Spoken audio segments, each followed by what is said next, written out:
Yes, hello everyone, welcome once again to my channel. This is your girl Nora, and in this video I'm talking about change. Why do we resist being changed? So are you new to my channel? Please subscribe and click on the notifications bell so that every time I post a video you get notified. And without further ado, let's get into the video.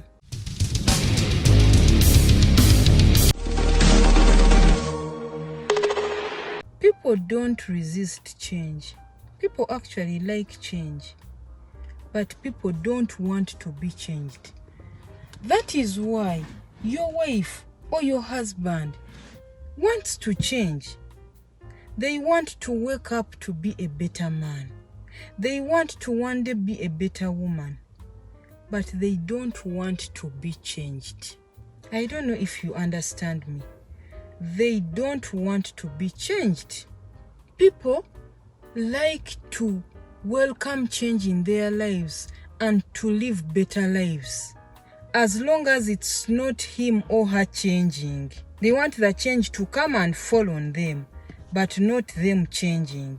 That is why in our nature as human beings, we welcome an encouraging message and we fight against a challenging message. People with negative attitude are not cautious about it. People think about changing the world. They welcome the idea of the world changing, but not the idea of themselves changing. Now you wonder, if we are the world and we are the children, how is the world going to change if you, the person, doesn't change?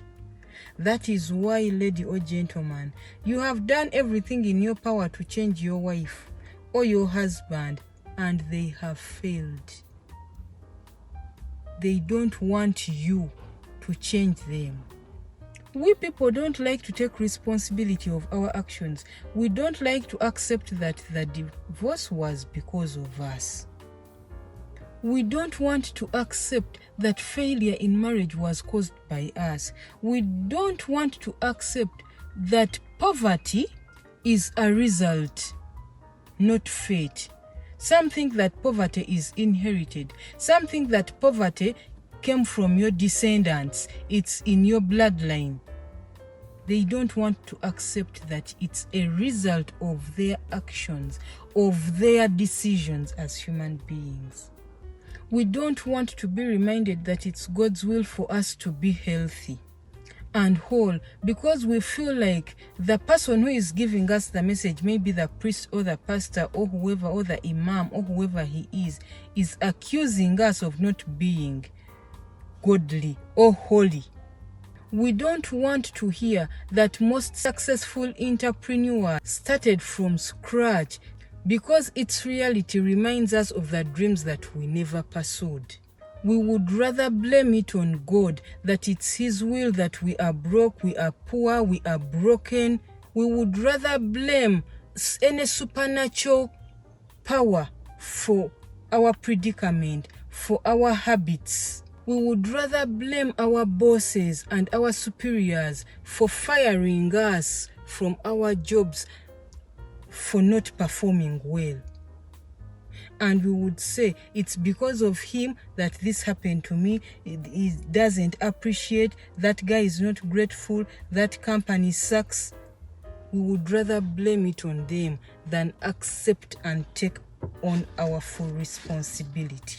We would rather blame our partners than accept that we're excited, very excited when we first met them, and we took things for granted. We would rather argue that college is not as important, university is not as important, than accept that we did not take our studies seriously. We were playing instead of studying, and we didn't graduate, and we didn't take our studies on full course, and we failed. Well, I have news for you, sir or madam. Regrettably, your life will never change until you do. Your life will never improve by chance, but by change. If you are not changing anything, accept the same results you've been getting for the past years. it's what you will get now. Nothing is going to miraculously happen. If you can embrace learning, you'll improve in an area of your life. Because you have to first allow to be changed in order to change. Change your perception, change the way you live, change the way you eat. For example, I see people who want to lose weight. They come and buy all sorts of products to lose weight, but they don't want to change the way they eat. They don't want to change the way they live, their lifestyle, how they exercise, physical activity.